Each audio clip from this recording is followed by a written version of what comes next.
ও মা, হাত পা ধরে না প্যান ভেঙে গেছে, প্যান না ভেঙে গেছে। কি রে তোরা গল্প করিচ্ছু? আরে গল্প করছি এটি বসে থেকে, তুই এটি বসে। আচ্ছা দাঁড়া বসেছিস। এ বেশ ভালোই লাগিচ্ছে না বে। বন্ধু আজকে স্কুলে যাবো, আমরা দুইজন তো স্কুলে যাব না, তো তুই আজকে যাবো স্কুলে? এ হে তোরা স্কুলে যাবো না? আমার মা না আজকে আমাকে কয়ে গেল স্কুলে যাওয়ার। আল্লাহ আমাকে তো স্কুলে যাবো না যাচ্ছে না, কেম্মা কেম্মা লাগিচ্ছে।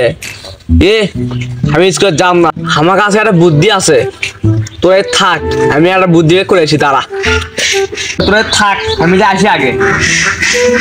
আচ্ছা তুই তাহলে যা, আমরা এটি বসে আছি, যা।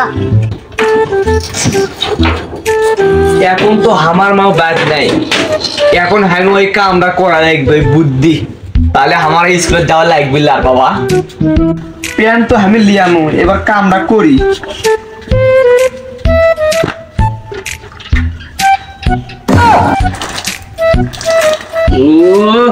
আজ স্কুলে যাব না গো।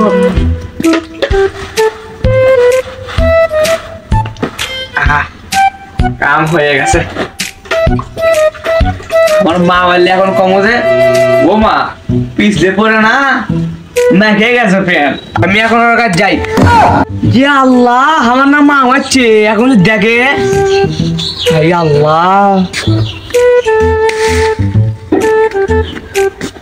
কি রে গেট কমান খোলা, ওই ছোড়া আজকে স্কুলে যায়নি? হে নীরব, নীরব, ইরা ছোড়া তোকে না কয়ে স্কুলে যাবা, তুই কোন স্কুলে যাসনি? ও মা, হাত পা ধরে না প্যান ভেঙে গেছে, প্যান না ভেঙে গেছে। হাই সর্বনাশ, স্কুলে আজকে অনুষ্ঠান হলো, ওই বেলা ছোড়ারা নিমকি লেগে গেল, জিলাপি লেগে গেল, লাড়ু লেগে গেল, আর তুই স্কুলে যাসনি। হাই সর্বনাশ। ও মা তুমি এটা কি করে গো? আজ জিলেপি দিছে, হাই সর্বনাশ, আমি নিজের আক্কেল দোষে মারা খানো গো। ওই সোনাকে সেই যাতে মধ্যে এটি কর, ওই সোনাকে তো আজকে আমি জিলেপি খাবার না, আজকে আমি জিলেপি খাবানি, লাড্ডু খাবানি।